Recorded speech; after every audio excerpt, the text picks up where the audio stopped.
Do you want a financially secure future, not just for yourself, but for your loved ones as well? This is Generations of Wealth, the podcast that breaks down the most effective wealth building strategies you can easily apply to your own life. Join investor and international best-selling author Derek Dombeck in exploring practical tips and sound advice on building a profitable business, creating a powerful brand, or getting into the thriving world of real estate investing. This is your chance to create your very own financial roadmap to live your vision, love your life. Let's begin this discussion with your host, Derek Dombeck. Welcome to the Generations of Wealth podcast. I am your host, Derek Dombeck, and I got to tell you that I got some really good life lessons out of today's show. Rob Walch, when I bring him on, he's just an incredible resource when it comes to podcasting. That is the topic of the day. Why should you start a podcast? How do you do all the things, right? And you know, I'm about a year in with the Generations of Wealth as this is going to come out. And one of my big lessons was I need to interact with my audience more than we do.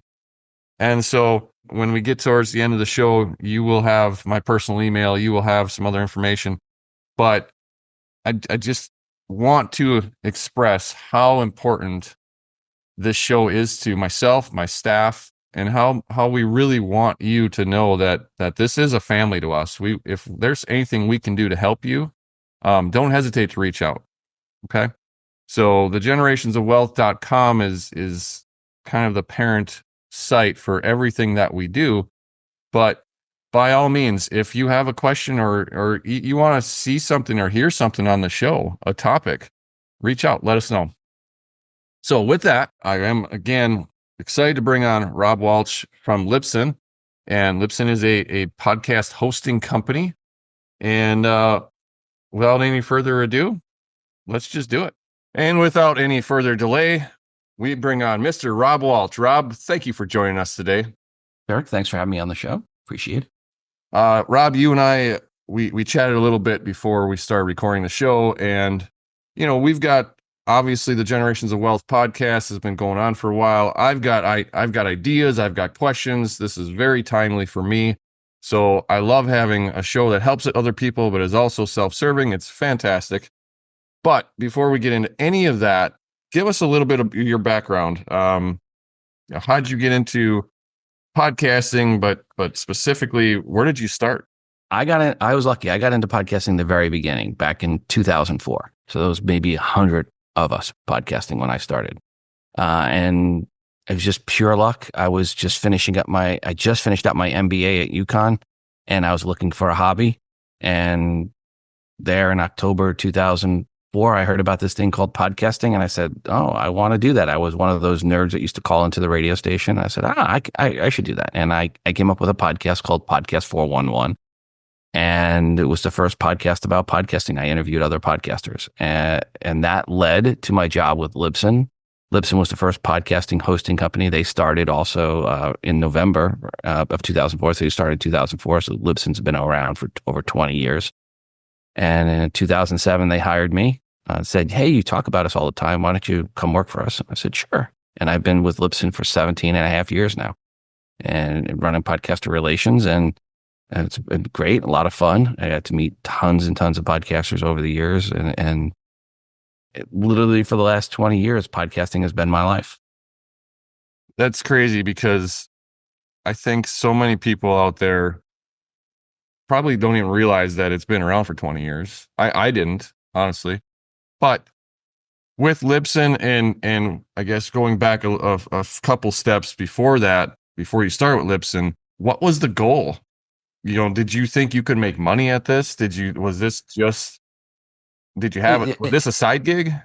Initially, it was just a side gig. I was VP of sales and marketing for an electronics company, make quartz crystal oscillators. I was traveling all around the world, literally I did 5 trips to China in 1 year, to India, to Israel, to Brazil. So I was really looking at this as a hobby, something I could do in a hotel room, but rather than playing poker or watching porn, I was like, there's that other P thing called podcast. That one's probably less destructive of my life. And so I went with the third P being podcasting, and I dabbled a little in poker still. But I stayed out of that when I was traveling, and I just started recording. I literally recorded an episode on a plane traveling to China one time back in 2004. I definitely did a lot of editing on the plane. It was something for me to do. It was just something to fill this. I had a lot of free time. And then I got hooked on it really quick. And fast forward from October 2004 to April 2005, I quit my job, quit 6-figure job to do podcasting with no plans or really good ideas on how I was going to make the income other than, hey, I'm here. I'm first really about talking about it. And I had one client who was Senator John Edwards, who had just run for vice president, and I was doing his podcast. So that was my first client. So I had a decent first client, and I did production work for him, and then started consulting for others. But ultimately, in hindsight, I really should have milked the day job a lot longer than I did. I definitely jumped away from the salary way too soon. So my big advice to people is, make sure when you quit the day job, you have to quit it. Not that you want to quit it, but you have to quit it, right? It's costing you money to keep doing the day job. And I didn't do that. That was, I think, a mistake in hindsight. Well, what I'm hearing is you should have started a podcast about pokers and porn. And, and it sounds like that could have been a real hit back then. Poker is still a side hobby, but not like podcasting was. Podcasting really took over, and it worked out for me. It definitely worked out. I cannot complain. At the end of the day, the results were pretty good. I got a kid going to Purdue University and no student loans. So I'm, when you look at it, he's going to graduate from one of the best engineering schools in the country with no student loans. So I think, from that perspective, as a parent, I feel I've done pretty well. Yeah, absolutely. Absolutely. How far did you just dabble in poker, or, were you? I actually went out and played. I played out in the World Series of Poker. Did you? So, I was a pretty good poker player. I played in a home game every week in Kansas City, and there was 3 guys with World Series of Poker bracelets. Okay. So, I'm pretty good. When I go out to Vegas for trips, I go and 50% chance I'm going to win one of those tournaments that I get into, or cash out, I should say. Yeah. I got 3 buddies. Split the pot. I got 3 buddies in Nashville, and they're, real estate investors. They run a lending company, but they met by playing poker years ago. And they've dabbled a little bit in the World Series. No bracelets. But I don't have a bracelet, yeah. but I love getting together with those guys. They're actually a part of Circle of Trust Mastermind that I host. And so when we play poker, if I beat them, it's pure luck, but it is so much fun for me because I am a very obnoxious winner only when I beat them. So, because I'm not that good. It's better to be lucky than good. Yeah. Yeah, a lot of people draw out on you. Even that's the part about poker people don't realize. You can be the best poker player, play it perfectly right, and still lose. And you can not know what you're doing, go all in, and knock a couple people out because you drew out on a gut shot, street draw. So there's something to be said about winning on the river and just picking up your chips and walking away. So, anyways, back to the show. So I know when I started the Generations of Wealth podcast, it was because I was advised to do it. It wasn't necessarily that I wanted to do it. And now that we've been doing it for about a year, I love it. It's a passion of mine now, but let's start at the beginning for somebody listening to this that's like, okay, I don't even know the first thing about it. I wouldn't know how to start. I wouldn't know why I should do it. Who would I listen to, or who would listen to it, right? All the common questions. So let's start at the bottom and work our way to the top. So I always say pick a a subject you're passionate about. What are the podcasts that you're listening to, right? Are you listening to podcasts? What are they? And do a podcast on that topic. It's something you seem to be passionate about, is what I'll tell people. And they're like, oh, but I don't want to do it. Someone's already covering it. Well, I always say, what about I Dream a Genie and the Munsters? Did you like those television shows? They were pretty good, right? But really, all they were Bewitched and the Addams Family. So I always say, when you do a show, even if someone else is doing the same show, when you do it, you're going to bring your own personality to it, which will make it different. So even though there may be somebody that's doing a poker podcast, if you really want to do a podcast on poker, do it. You're going to bring your personality that will be different. There's lots of interview podcasts, right? But you're going to bring your own personality to that. You're going to ask different questions. You're going to have a different experience range. Reason why Joe Rogan is so popular is because he brings his own personality to it. And I've known Joe since he basically started, and his show grew over the time because the guy knows so many different topics. And when he gets really passionate about a topic, then he brings guests on around that topic, and he really has an entertaining show. But he doesn't try to make it too short. He lets it go for a long time, 3 hours on episodes. But not everybody, I realize he's a unicorn, and you're not going to get Joe Rogan numbers, but you can get decent numbers. Perfect example I have of a podcast is, it was one on pneumatic valves, and the person was getting 600 listens per episode. And the company he was working for wanted to shut the podcast down. And I said, what? I'm like, you're getting 600 downloads for a podcast about pneumatic valves? I go, what did you think you were going to get? And he started thinking about it. He's like, yeah. And I'm like, did you ever speak at a conference? He's like, yeah. I'm like, how many people were in the room? He's like, about 200. I go, well, let's say 100 of them were actually on their email. We're checking emails. So you had 100 paying attention at the conference. I go, you get 6 times that showing up every week to listen to your podcast. And I go, how much did they spend to send you to that conference? I go, you're spending less than that per year to do the podcast. So, what I would say is, if you can pick up a small niche audience, 200, 400, that's a successful podcast. The median number of downloads per show on Libsyn, and we're the biggest, right, is about 150 per episode after 30 days. That means half the podcast episodes that get released get less than 150 downloads per episode. So if you can get to 500, I always tell people that's your first goal. Get to 500, because then you're completely away from friends, you're away from family, you're away from acquaintances. You've now picked up people that didn't know who you were before you started the podcast. So number 1, passion.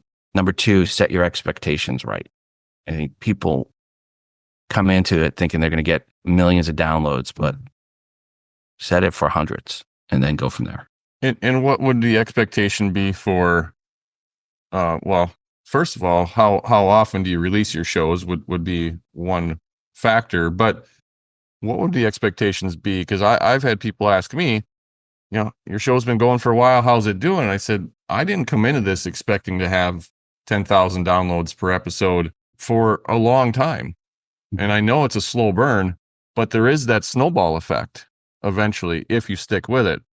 So what do you see at Libsyn as kind of the average ramp up for a show, let's say that releases once a week? And, what can somebody expect with consistency? Because I don't know this number. Maybe you do. You probably do. But most podcasters never make it past episode 10 and they quit or something like that. There's 2 places that people we call it pod fade. There's 2 places where they fade out: before episode 10, usually around episode 5, and then around episode 50. And there's 2 completely different reasons. The ones that pod fade before episode 10 go, wow, this is harder than I thought. And I want to be clear, podcasting is harder, right? It is harder than blogging. It's harder than doing short form, quick video in your car, right? TikTok video. Podcasting, you really want to do it right. It takes planning. It takes good editing. So there's that group that pod fade before episode 10, usually are in the episodes 5, and they're like, wow, this is more work than I thought. Then there's the episode 50 group. And then we looked into, why are people pod fading around 50 episodes? It was because they said, I'm going to do this for a year. I'm going to do it once a week. And at the end of the year, they didn't hit the numbers they thought they were going to hit. They're like, oh, I'm never going to get to 10,000. I'm never going to get to 5,000. Well, you know what? Most people never do. And if they had known that going in, maybe their expectations would have been better, more realistic, and they wouldn't quit. But consistency, releasing it every week around the same time, the same day, that's one of the keys. People have this mindset, especially in the US listeners, have a mindset that they're brought up. The A-Team, Friends, Battlestar Galactica was on the same day every week. The X-Files was Friday night, right? You knew when the show was coming out. And if you can get your audience into that weekly cadence, knowing when your next episode's coming out, that helps in growing your show. But I really do think the biggest mistake people make when they get in is they set the level where they think their podcast is going to get numbers wise too high. It's just not realistic. If you get 5,000 downloads per episode, you're in the top 5.7% of shows. So that means over 94% of shows never get to 5,000 downloads per episode. So that's, and you need to put that expectation in. 1 out of 20 shows that's about it. That's going to ever get to 5K per episode. Well, Rob, and depending on, and I want to say this, and depending on your topic, your ceiling may be pneumatic valves. I don't know how the guy got 600. There's another podcast on chameleon breeding. He gets like 800 an episode. I don't know how he even gets that number. Right. So there is a ceiling depending on your topic. Well, I believe as we're recording this that you're episode number 46. So I may flame out in a few more episodes. I don't think so. I hope not. I hope not. I hope you realize, I mean, you are getting an audience that shows up every week, and it's a core audience, right? And is this an audience you had a year ago? No, right? This is new people that are following you.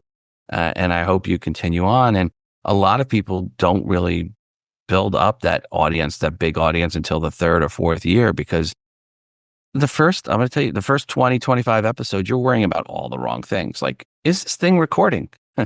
Right? Are my levels right? Whereas now you're to the point where you're starting to think about, okay, what did he just say? Should I follow up on that? And, well, that's not even something we talked about. So you're starting to get into the point of an interview where you're thinking about the guest rather than the equipment and the recording. And that's when you really start hitting your stride as an interviewer. And I would say that for sure, the first dozen episodes, you're more worried in your headspace about effing things up than just having a good time. Like I love having a good time with all of my guests. And the reality is, these are not live shows, right? If you and I say something wrong or screw something up really bad, we can pause, we can start again and edit it out. And the audience who's listening to this right now, and we're not going to edit this out, this is part of the education, they know that internally that the shows are edited, but yet they don't care. I mean, that I don't care that somebody edits their show, but I love raw. I love the raw material. We do very, very little editing as far as our content. We edit intros and outros, but I like the mistakes. I like because it shows that Rob Walch is a real person. Derek Dombeck's a real person, right? And those are the types of shows I want to listen to. I don't like all the fluff and the stuff that is out there where everybody's only talking about what went really well and all the perfect, unicorns and rainbows in their life. That's not real life. That's not what the Generations of Wealth is about, for sure. So you have to pick your, how you want to do it as an interviewer, right? I always went with a heavy editing, where I would tell the guests up front. I edit oftentimes heavily because I will start re-answering a question because I don't like the way I started to ask a question, because the way my interview, I'm kind of ADHD. I'm all over the place sometimes. And I'm like, I don't like where that question went after I asked it. I'm like, let's go back and let me re-ask that. But conversely, I'll say to my guests, I'll say, hey, I edit heavy. At any point in time you want me to re-edit a question answer, just let me know. And I always felt that put them at ease a little bit, rather than saying, hey, this is live. I'm telling you, this is the tape and this will be edited. So don't worry if you messed up. And then most of the time I didn't have to clean up anything because I put them at ease. So I found that by setting them at mind at ease, they were less anxious, because a lot of times I was interviewing people that this is the first time they had ever been interviewed. and it made them feel a little bit more comfortable. So that was a trick I used for editing or interviewing, telling people that I was going to edit just so that they felt more comfortable. So something to think about, folks. When even if you don't plan to edit, tell them you're going to edit. They'll feel more comfortable, and you'll have less editing to do. It's kind of a self-fulfilling prophecy. Yeah, I told Rob we were going to edit the hell out of this show, so he's really at ease right now. It's just going really well. I mess up. I always tell you I'm not good live. I don't do live. People are like, oh, why don't you do live? It's streaming. I'm like, that's not me. That's not where I feel comfortable. Some people are good at it. That's not who I am. Well, is there data? So if you're editing, you can cut things down to a certain length, but we keep our shows between 30 and 45 minutes, but is there data out there that says this is the best performing length of show? The number one question is, what's the right length? I mean, when I go through all the questions that come in from people that are starting, what's the right length? And I tell people there is no right length. There is no answer to that question. Anyone that tells you there is an exact answer like that, I'll hear people go, 22 minutes is the right length. Those people come from radio. They don't know podcasting. When you actually look in the top 200 episodes in Apple Podcasts, you can look at the length of those, and the median for the top 200 is about 65 minutes. And the average is a little bit higher than that. And the biggest podcasts tend to be longer. Joe Rogan is 2.5 to 3 hours per episode. Hardcore History is 6 hours per episode. So what I try to tell folks is there's no such thing as too long, only too boring. Right? If you've got 45 minutes of content, do a 45-minute episode. If the next episode you have 90 minutes, do 90. And then the next episode you got 50, do 50. I used to shoot for a minimum of 35. And if anything over that was gravy. But the way I always equate it, there's two ways to look at this. One is Star Wars Episode 1. That was 15 minutes that George Lucas spread out over 2 hours. That didn't work. Game of Thrones, the final season, was 16 episodes. They shrunk into 6. That didn't work either.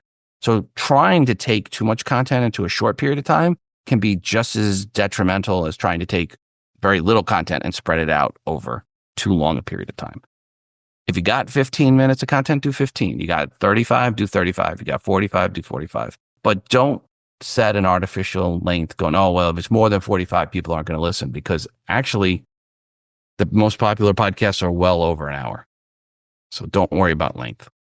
Oh, that's a short answer. That's a great answer, because I get asked that all the time, and I never thought about it really. I just said, I want to have a good conversation with my guests, and you and I spoke before we started recording. I don't want to cut you off mid thought or mid discussion. So we're going to end it when it's a natural spot to end. And it's always worked for us, and I love it. So what are your thoughts from audio and video podcast versus just audio? There's a lot of pressure for people to do video, but I will tell you this, depending on who your target is, business-oriented podcast, there's more time in the day to listen to audio than there is video. There just is. When you're driving in the car, when you're working out, walking the dog, there's just much more time in the day to consume audio than any other form of medium. Audio is also much more personal. It tends to be in your ear, in your head. So you have much better connection with people rather than watching it on a screen and hearing it from speakers where you're now disconnected from it. So I am still an audio first person. I believe that that's great where you need to be audio, because again, of the opportunity. If you can do video with the audio, wonderful. But if you're doing a solo show and you're doing a lot of editing and your cuts and you've got segments and that, video doesn't make a lot of sense for that. And if you're doing an interview show and the value of the video is just seeing us, you're not going to get anything more from watching this other than I'm a Dayton Flyer fan, which you wouldn't have gotten otherwise, right? But the value is what we take. And so I would say, think about audio first. Make sure your podcast is in Apple Podcasts. Make sure your podcast is in Spotify. Make sure your podcast is in Amazon Music and Deezer and Ghana and JioSaavn. If you have a tech podcast, you definitely want to be in JioSaavn and Ghana, because they hit the Indian market very well. Same if you have a medical podcast, right? So you need to know based on your podcast where it needs to go out to. But I'm an audio first. It's easier to do audio than it is to do video. It's cheaper to do audio than it is to do video. And you can level set and sound just as good as NPR and Joe Rogan and Hardcore History with an audio podcast with a $150 mic and a quiet room. So getting started, it's much easier to break into audio than it is video. And on top of that, when you actually look at audio podcasts that are active, people misunderstand how big podcasting is. It's a lot smaller than they think. There's only about 400,000, it's like 350,000 active podcasts that have released a new episode in the last 90 days and have 10 or more episodes. That is it. That's your big competitors out there in the podcast space. About 360,000 active podcasts, 10 or more episodes, release something in the last 90 days. On the video world, you're competing with tens and tens of millions of YouTubers and Instagrammers and live sports and Netflix and HBO Prime and Amazon or HBO Max and Amazon Prime. There is so much more you're competing with on the video side than you do on the audio side. Well, so I guess for me, we do both, and we release the video stuff on YouTube. And I know that just I'll call them discussions, but they were more along the lines of demands from my previous marketing director with my quality of lighting and my quality of everything from the video side, right? Like this was supposed to be so important and it's going to bring us so much potential business and money and blah, blah, blah. And I do want to talk about monetizing podcasts, but it just gave me anxiety. I'm like, okay, I want to have a conversation with Rob. I don't want to care that my ring light is right now giving me a circle on my freaking glasses.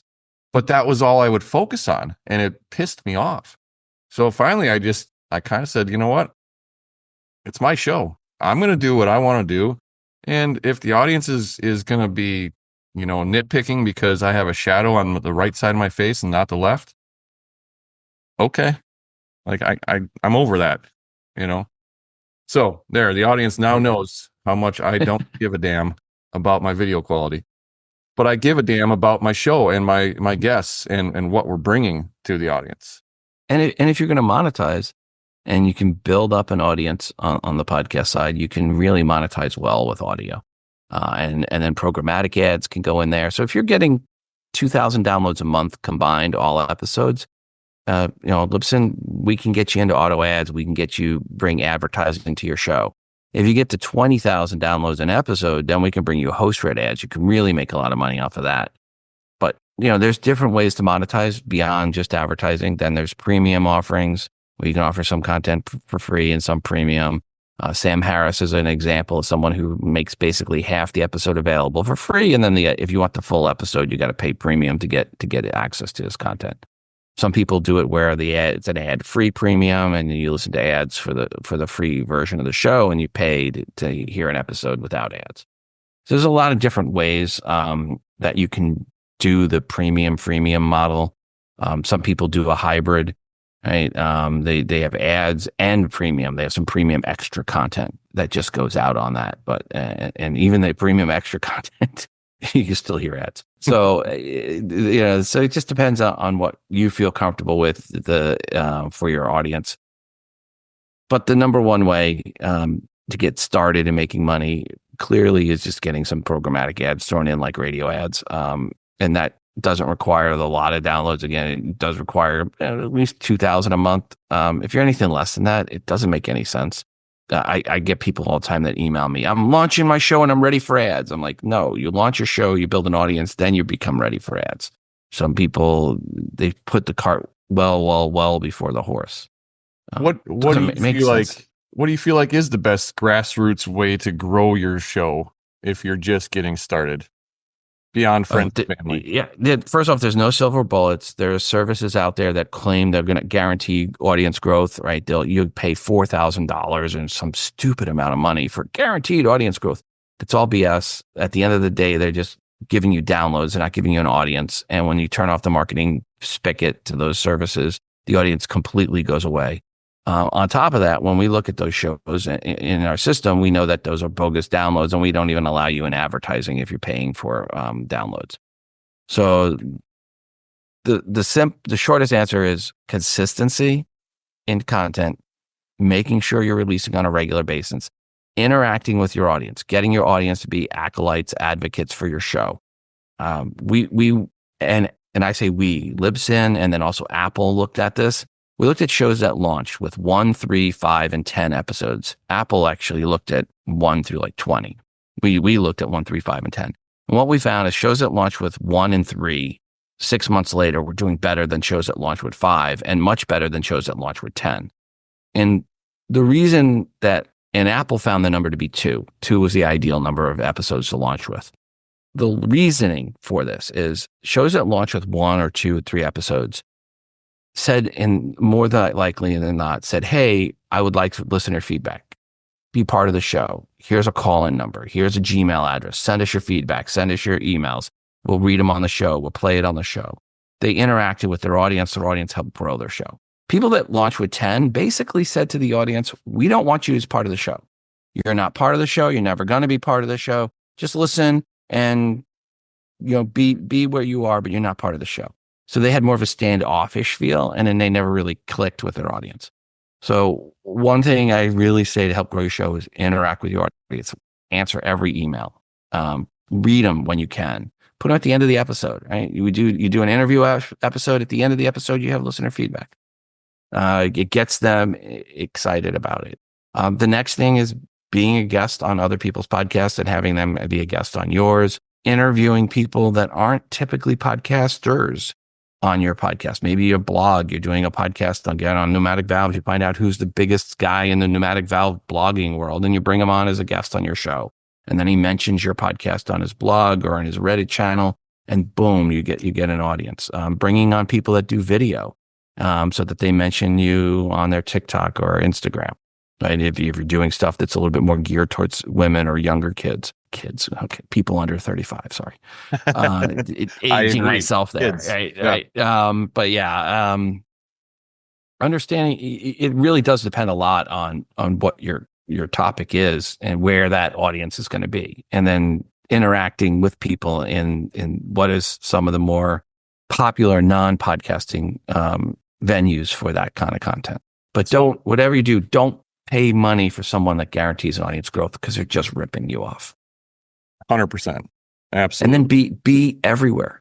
Submit your podcast everywhere. Make sure you're an Apple Podcast and that you're in Spotify and Amazon Music and iHeart and Deezer and Ghana and GeoSound. So Rob, how do you do that? Right? Like just being the newbie, right? How do you actually do that? I want to start a podcast. I have no idea. What does Libsyn do? What does what's available out there? That's important. Right. So for a lot of people don't know who Libsyn is. Again, we're been out there. We were the first podcast hosting company because we're behind the scenes. Joe Rogan did 4.5 billion downloads with us, and it's where Mark Maron started, and Bill Maher and had his podcast, and Bill Burr and a whole bunch of other big celebrities. Roseanne Barr, another name drop, who's great. I love her and her son.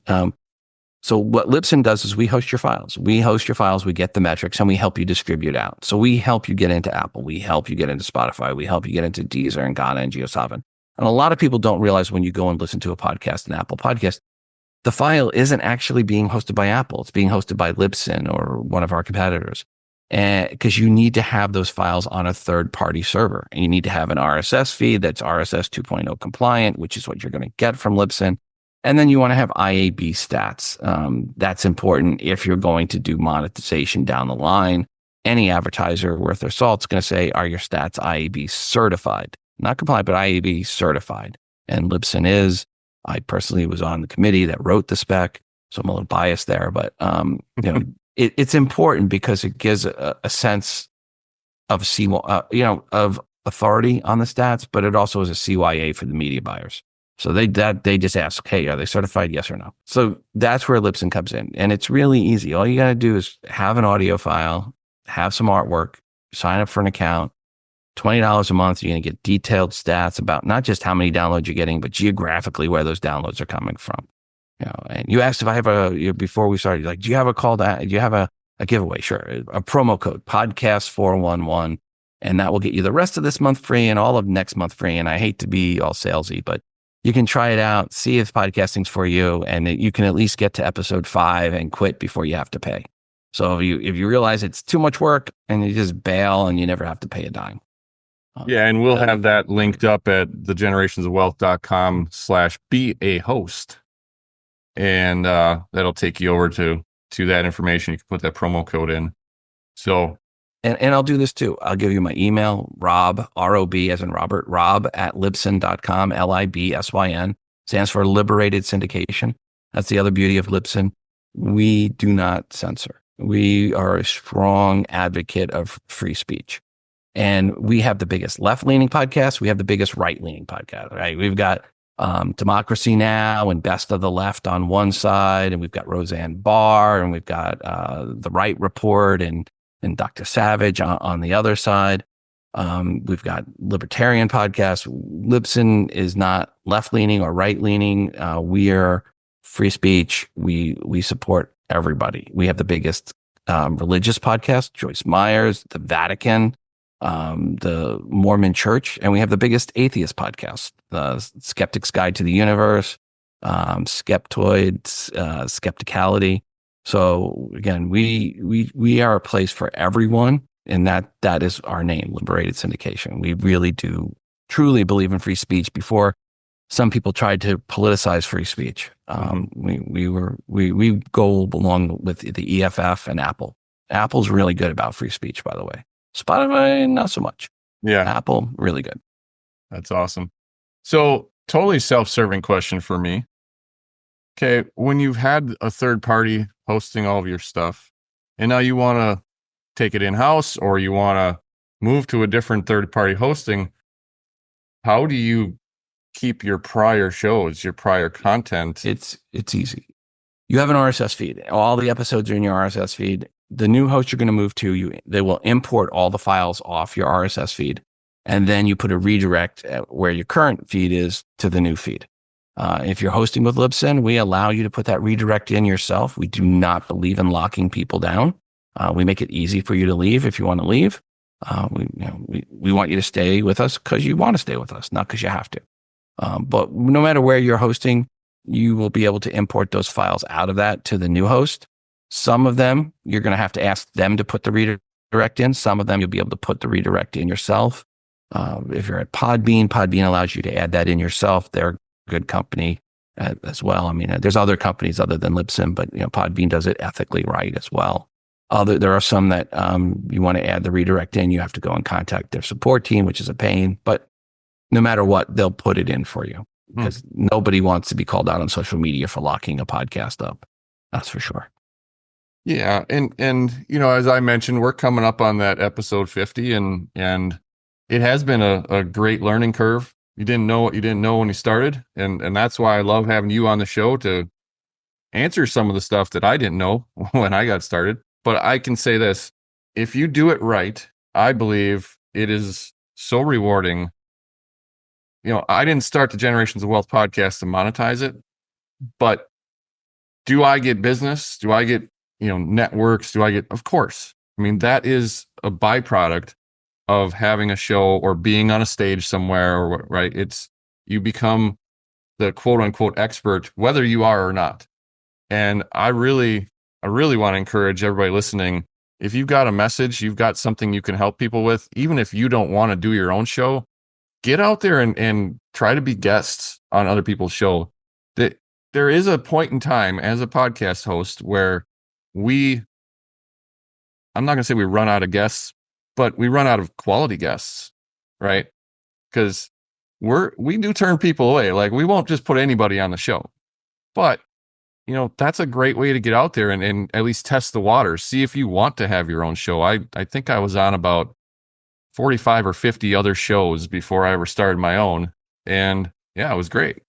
I don't know if people are familiar with a podcast called Duct Tape Marketing and John Jantz. And and he has a consulting and books, and you can look up duct tape marketing. You'll see it's pretty popular, and he grew his consultancy, but he started the podcast, isn't it, back in like 2005, 2006.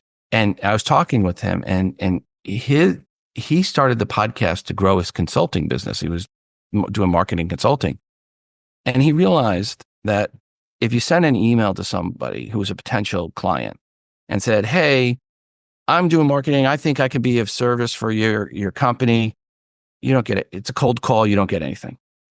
But if you went to that same client and you said, I see you as CEO of this company, I think you're brilliant, and I think your brilliance would be wonderful to be shared on my podcast. Would you like to be a guest? Playing to that ego of the potential client, got replies. Then he got into an interview with them, and then he got in a conversation with them. And at the end, he goes, oh, by the way, if you ever need any marketing help, that's what I do on the side. And he got a lot of clients. He got a lot of clients that way. So starting a podcast to do an interview with your potential clients, if you're, who your target clients are, is a great way to open the door with, rather than a cold call email, an email inviting them in and to share their intelligence and their wisdom.